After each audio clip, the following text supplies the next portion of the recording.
This edition of Monocle on Saturday was first broadcast on the 30th of August 2025.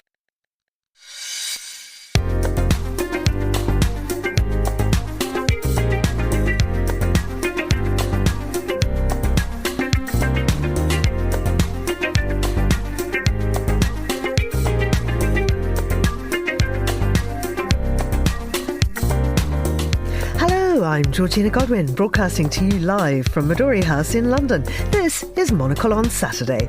Coming up on today's programme, we'll have a look through the week's news and culture with the journalist and communications consultant Simon Brooke.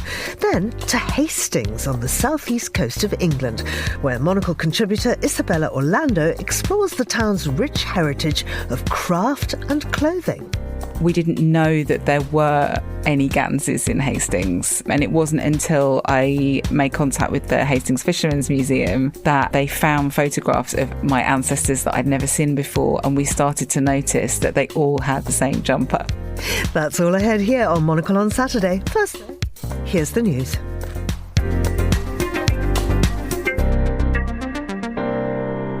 A divided US appeals court has ruled that most of Donald Trump's tariffs are illegal, though they'll remain in place until mid-October while the administration appeals. The case, alongside a looming battle over the Federal Reserve's independence, is setting up an unprecedented Supreme Court test of Trump's economic agenda. 3 people have died and 5 were injured after protesters set fire to a regional parliament building in Indonesia's South Sulawesi province. The unrest, sparked by anger over lawmakers' pay and the death of a motorbike driver hit by a police vehicle, marks the first major test for President Prabowo Subianto's government. Thailand's Constitutional Court has dismissed Prime Minister Shinawatra for an ethics violation, dealing another blow to the powerful Shinawatra dynasty. At just 37, she was Thailand's youngest leader and the 6th Shinawatra-backed premier forced from office in 2 decades of elite political turmoil. And apple farmers in northern Italy are using a new cable car system to move their harvest from the Dolomites down into storage caves. The 1.3-kilometre line will cut 5,000 lorry trips a year, part of a wider push for sustainable farming in the Val d'Anon. Hello and welcome to Monocle on Saturday. I'm Georgina Godwin and I'm joined in the studio by Simon Brooke, journalist and communications consultant. Good morning to you, Simon. Good morning. What have you been up to this week?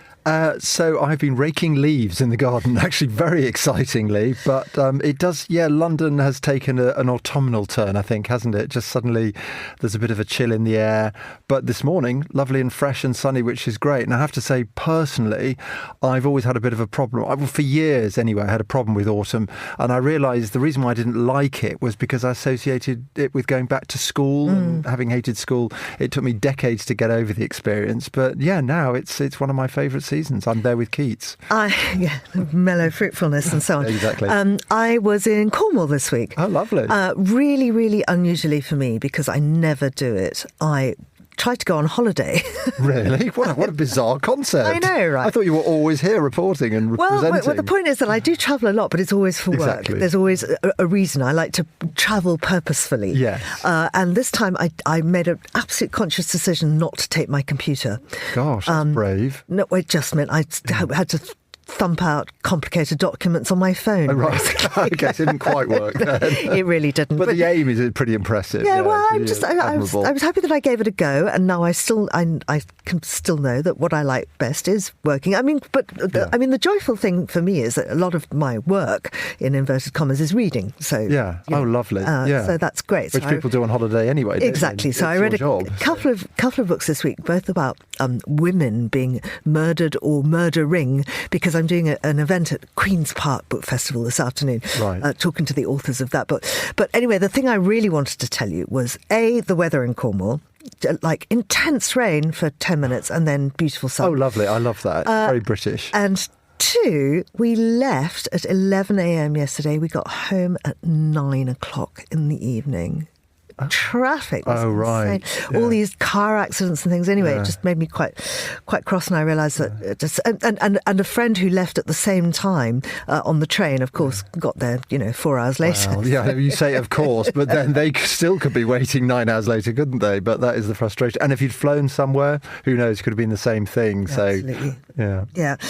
Simon, you heard the headlines there, and of course, the Trump story is leading everywhere. Look, exactly. Let's see what this defeat means. How significant is it? What exactly has happened in the court? Yeah, so the New York Times, exactly a number of newspapers around the world, is reporting that this federal appeals court ruled yesterday that President Trump's most punishing tariffs are illegal. And this is obviously, the paper points out, a major setback to the Trump agenda. And the paper argues that it may severely undercut his primary source of leverage in an expanding global trade war. And the court, as you know, found that the president doesn't actually have unlimited authority to impose taxes on nearly all imports into the United States.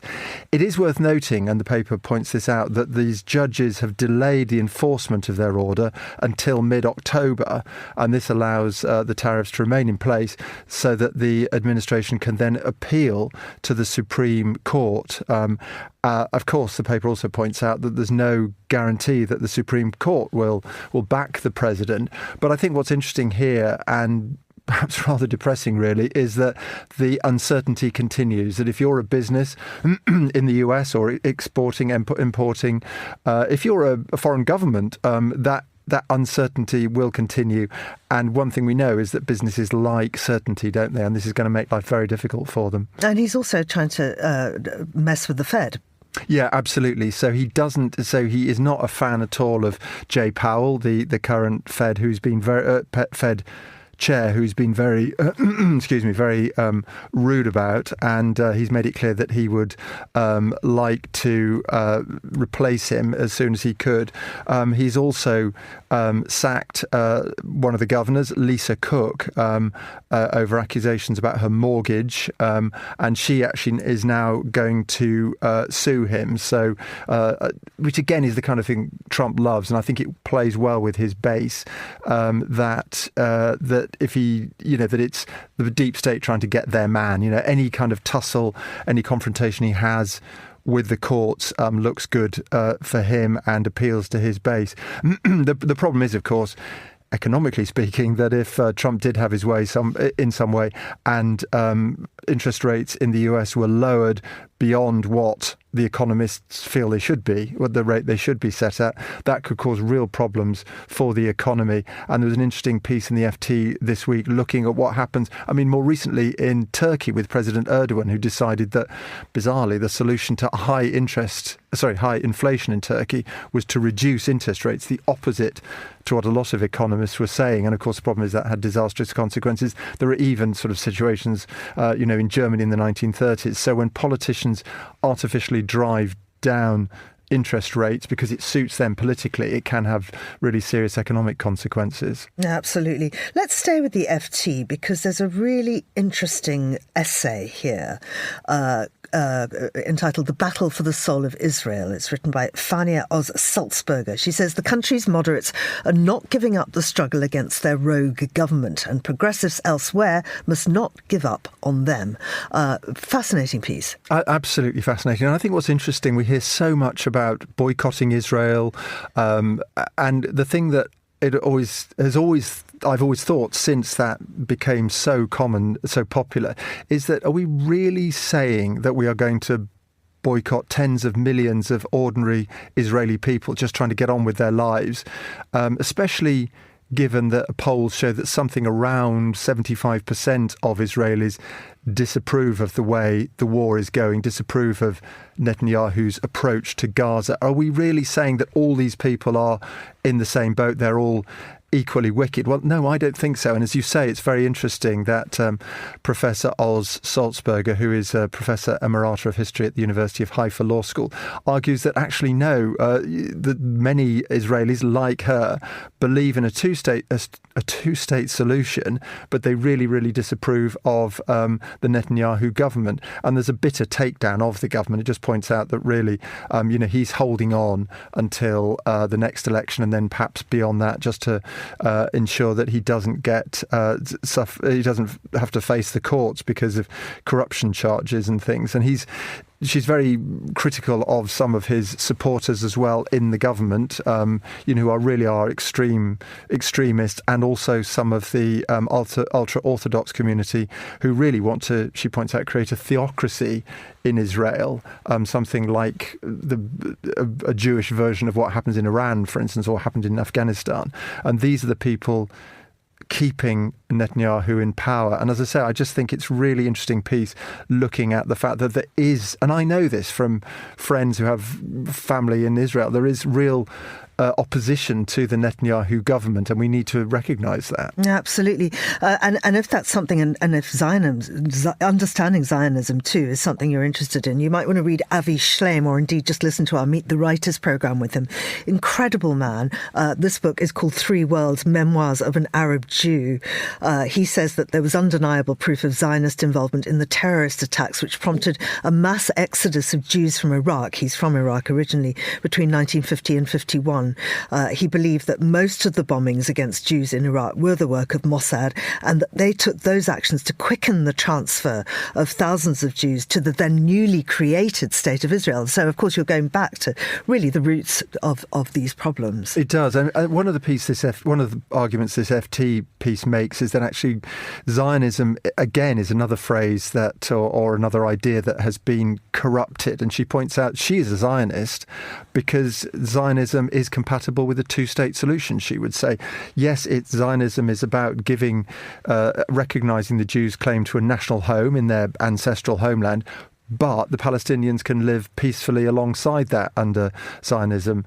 And also, she points out that actually this is something, a national home and a sovereign state for the Jews was approved by the UN, Resolution 181, and this is not at the expense of a Palestinian state, but alongside it. So, again, I just think it's interesting to just stand back and look at these phrases, these ideas that have gained so much currency at the moment, and just look at what they mean. And as you say, also look at the people who are corrupting them within Israel for their own political advantage. Absolutely. Simon, let's move on. And I want to talk about what a performative male is now. Are you a performative male? No, I'm not. I have to say, perhaps I wish I was. I don't know. But this is really interesting. Yeah, this is an interesting story in the Guardian. Rachel Connolly, one of their columnists, is urging women to be aware of and wary of the performative male. So what is a performative male? Well, I think we've all seen, this is what I find so fascinating. I noticed recently the number of young men carrying a tote bag on their shoulder. Now, I've got a tote bag. It's a Monocle tote bag, which I think you gave me, or I nicked, one of the two. Anyway, I've got it and I use it, but I hold it by my side. But to me, there's something different about putting on your shoulder. Is that more of a female thing? I don't know. But anyway, if it is, this performative male will also be reading Will to Change by Bell Hooks, which is this book teaching men how to be more in touch with their feelings and express their emotions, probably listening to Lana Del Rey, but almost certainly carrying a matcha coffee. So the other thing I thought was interesting here is that I've just done a piece, I think it's coming out on Monday, looking at how Costa Coffee, which is the biggest coffee chain in the UK, but also one of the biggest in the world as well. It's got thousands of branches around the world. It was bought by Coca-Cola back in 2018. It has not performed well under the Coke management. They're going to sell it for about half the amount they bought it for. And when I spoke to the coffee experts and said, why do you think Costa is underperforming? Why is it failing? A lot of them said, well, it's things like they haven't embraced the whole matcha culture. So I just thought this matcha thing, which actually I know we've discussed on this programme before, this matcha thing is really catching on. So anyway, so your performative male will be holding a matcha coffee or a matcha smoothie or whatever, and that's one of the things that a sort of key signature point, if you like. But, and the other thing I think is interesting about this is that there's even a competition, a performative male competition, one of a number, I think. There was one, for instance, Seattle back in May. You're frowning. I just think, surely isn't a performative male the kind of male who wouldn't be into competition at all, would not be competitive? But anyway, so the point is, do be careful of these men, Rachel Connolly says, because they're probably just putting it on to appeal to women. Well, at least they're kind of aware of what it is you need to put on. I mean, so many men aren't. But I think what's quite interesting about this, it feeds into this whole hot dudes reading thing. So yes. have you seen that? It's a big trend, and lots of pictures of hot dudes reading. But what we've now discovered, I mean, I thought that was really rather charming. What we've now discovered is that men sit around reading performatively. I knew you were going to say that. In order to be photographed and be hashtag hot dudes reading. I think that's and I think the choice of book is really interesting too. Yeah, well, it is if they're really reading it, or if they're just sort of going through the motions or whatever. But yeah, I've just looked here. There is an Insta account, Hot Dudes Reading, if you're interested, and a Facebook page as well. So you can see certainly why it can appeal. Definitely. I mean, they always say a baby or a dog is good for a man looking to attract women, but perhaps a thoughtful feminist tome is another good thing to do. As I say, whether you're actually reading it or not, or whether you've got sort of your phone slipped in there and you're scrolling the football scores or something worse, I don't know. But it looks good anyway, and that's the important thing. Absolutely. Well, now let's take you to Hastings on the southeast coast of England, where Monocle contributor Issabella Orlando explores the town's rich heritage of craft and clothing. From the seafaring traditions of the fisherman's Gansey, we'll find out, I'm sure, to the bespoke tailoring of a local atelier, she discovers how garments carry memory, identity and connection. Here's her report.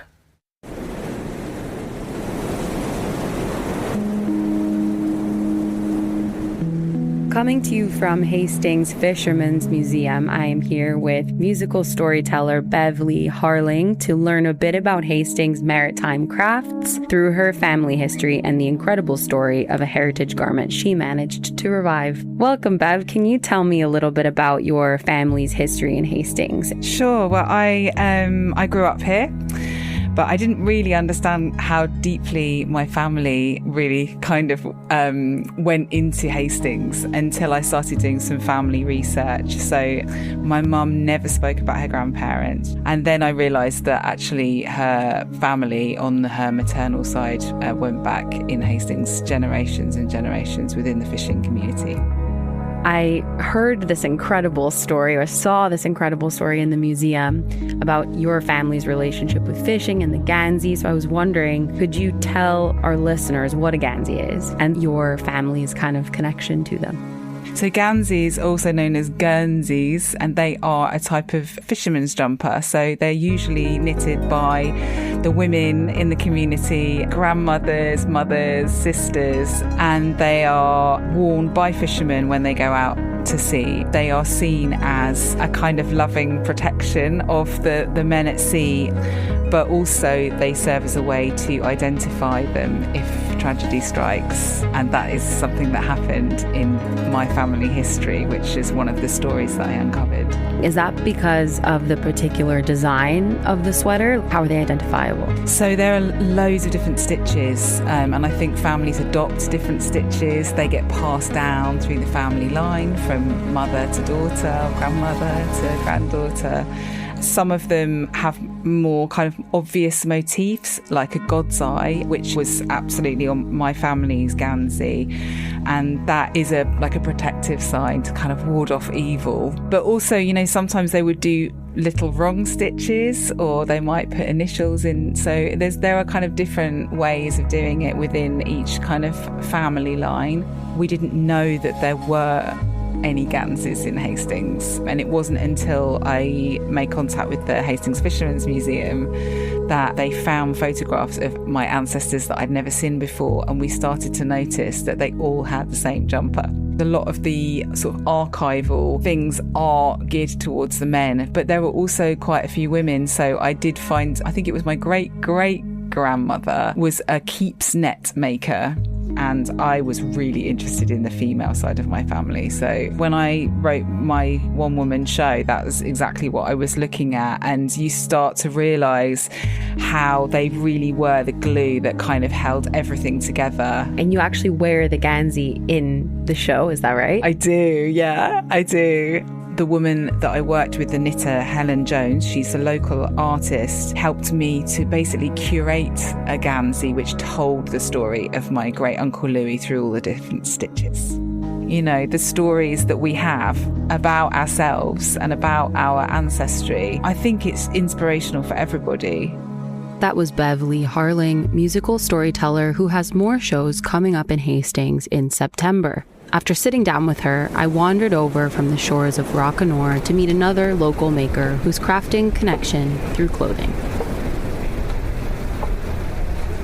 I'm here in Hastings Old Town at Atelier Warp and Weft with Lida Nasirpour to talk about the skill of tailoring artisanal garments and her philosophy around the service of craftsmanship. So tell me about the shop, Lida. When did you set it up and why? I set up the shop when I moved to Hastings in 2009. I knew I kind of wanted to create a haven for people that were seeking handmade, just beautiful items, and started by sourcing world vintage, the sizing and the body shape of people when those garments were made. Kind of didn't correlate anymore with how we are today. So that kind of led me into start designing my own. I would create a capsule wardrobe or selection of garments that were produced by my lovely tailor in Tangier. The people that were working within the shop here would then started creating a tailoring service. We have our designs, then customers would be able to have those garments made for them. I really want to get into your philosophy around craft and artisanal garments and the service that you provide on a long-term scale. I've spoken to lots of other artisans and retailers about the relationship and the connection that crafted goods represent and present between the maker and the user and the materials and everything in between. But I'd love to hear more of your thoughts about that ongoing relationship after that purchase has been made. When somebody walks into the shop, from the moment they step in, they're introduced to people that are speaking to them about what their experience is going to be. We have to explain that all the cream garments with visible stitching are toiles. They're not the finished garments. If they would like a garment, then they book in for a fitting with me. And while I'm doing those fittings, I'm talking to them about their bodies. It's very personal. It's incredibly intimate. People find themselves here for many different reasons. Like, it could be that they feel their body is a difficult body shape. They feel maybe they're going through a change in life. And while I'm working with the toiles on their body, I'm talking to them about how that garment needs to be adapted. And therefore, those alterations help them understand why when they go into a shop, the garments don't look right. So we see when the garment's made, you can immediately see the difference in their body and the way then that makes them feel and the way that they see themselves. So that garment will remain in their wardrobe forever because they have an intimate relationship with it. The more you think about the garment, the more you're sure about the garment, the longer you'll keep that garment. And for us, it gives us a creative platform to bring some art back into clothing. That's such a great kind of 360 look at not just the relationship that we have with our stuff, but the relationship we have with ourselves and the people that kind of come along on that journey. This is Issabella Orlando for Monocle Radio. Thank you, Issabella. Now, still with me is Simon Brooke, and we've been having a look through the papers, which we're continuing to do, flicking through, and we found this extraordinary article about omelettes. Yes. Yeah, it does. I'm quite a fan of omelettes, and so is an influencer called Peachy. Now, Peachy went with her friends to have an omelette at a street stall. It's a sort of very informal restaurant in Bangkok, and she had a crab omelette. And when the bill arrived for the food that she and her friends had, they discovered it was more than twice what it should be. So they wanted to find out why this is. And it turns out that Jay Fay, who is the star of a Netflix cooking series, by the way, and has fans including Russell Crowe and Ed Sheeran, had actually doubled the price. In fact, according to this calculation, nearly tripled the price. I think 30 quid for an omelette is quite a lot of money anyway. But anyway, £91. There's part of me though, I mean, this has caused national disgrace for this poor woman. And she apparently there's a sign outside the restaurant now, which photographs of the chef are being banned because presumably she doesn't want to be snapped given that what's just happened. But in a way, I quite admire her. Why not? That's the market at work, isn't it? Well, I guess so. I mean, she's quite well known because, of course, she was in a Netflix series called Street Food Asia. And one of the reasons she's kind of visually arresting is she always wears ski goggles and a beanie hat and crimson lipstick. She is very striking, I have to say, but £91 for an omelette. You couldn't even get away with that in anywhere, really, could you? But one place which is known for its high prices, of course, is the Gulf. Yeah, absolutely. So interesting story here on CNN that you can now go surfing in Abu Dhabi. And the CNN points out that Abu Dhabi has many of the things that surfers always hunt for. It's got warm weather, it's got year-round sun, lovely clear water. The only thing it doesn't have is waves, which if you're a surfer is a bit of a problem. Well, it does now anyway because of this new development which has been created by Kelly Slater, the most successful professional surfer in history. And he has worked with a fluid mechanics specialist from the University of Southern California, and they have created this perfect wave, which is it's manufactured by sweeping a paddle across a pond, and then you get this wonderful wave. It sounds absolutely lovely, but again, you're talking about prices. I saw $150, and I thought, gosh, it's a bit steep, isn't it? Whatever. Not only that, it's $150, and you get about a minute. Now, is that? I mean, perhaps am I a slow surfer, or is that's not a lot of time, is it? It's the longest artificial wave in the world, though, which I think is quite interesting. And also it's seawater, not freshwater, which is unusual, I believe, for wave pools. Yeah. I mean, it does sound extraordinary. Slater has. So the article points out that most professional surfers have, beachwear as their side hustle, but what he has is waves, and that makes complete sense. Literally making waves, isn't he? I suppose. And what a great idea! And if you can do it, and if there's demand, because of course you can ski, can't you, in the UAE, as we know? So in fact, I've been past the ski centre in the Dubai Mall where there are people skiing in the desert, so why not? Let's just create these waves as well. And as I say, it does seem quite steep, $150 for just a minute of surfing, but there will always be people, especially in a place like Abu Dhabi, who can afford that. And also, given we've just been talking about influencers already, probably there are influencers who are making the most of this and making some money for themselves and giving publicity to this initiative along the way. Before we go, Simon, and I know that you're not keen on this because you don't like them, but I really do. So we need to talk about Freddie Mercury. We do. So I'm really embarrassed to say that I'm the one person in the world who really doesn't like Queen. I've never really liked their music at all. I'm really sorry about that. I slightly resent the fact that it's one of those things that you're supposed to like. You're looking really sceptical now, but everybody's supposed to like Queen and they're supposed to sing along. I just always found it a little bit over the top, and I just found Freddie Mercury. I mean, if I'm going to get serious about it, I just think, mate, why didn't you come, as a gay man, I can say this, why didn't you come out when you were at the height of your career, be brave enough to do that rather than keeping it hidden and then only doing it later? But I don't think he ever really did he? No, probably not. It just emerged. I mean, what's really interesting, we'll get on to what this piece is really about, but it does talk about him having been born in Zanzibar, where there's now a museum which does not mention his sexuality or the fact that he died from HIV-related diseases. Yeah. Interestingly enough, years ago, we were looking, when I was living in Zimbabwe, we were looking for a place not too far away to go to celebrate Christmas, but in a non-religious way. So we thought, well, we'll go to a Muslim Muslim country, which would be fine. So we went to Zanzibar, and the main reason for choosing Zanzibar was to find Freddie Mercury's birthplace. And so we got there, and one, our hotel was dry. Two, right outside our room was a motion-activated Christmas tree, which every time you walk past burst into "We wish you a Merry Christmas." So for somebody who was looking for a drink who wants to avoid Christmas. And three, we never found Freddie Mercury's birthplace. This museum must be new. But anyway, here's the point of this story, is that Bohemian Rhapsody, which of course is one of Queen's most famous songs, 6 minutes long, they were told by their record company it would never be a success. It was a huge, huge hit. It has been translated into Zulu, and it's been performed by the Ndlovu Youth Choir.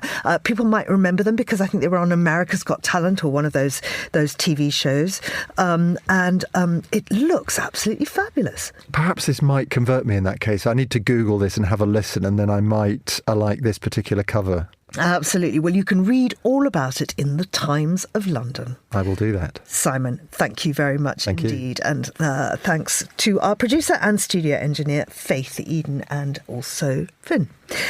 Monocle on Saturday will return at the same time next weekend. I'm Georgina Godwin. Thank you for listening.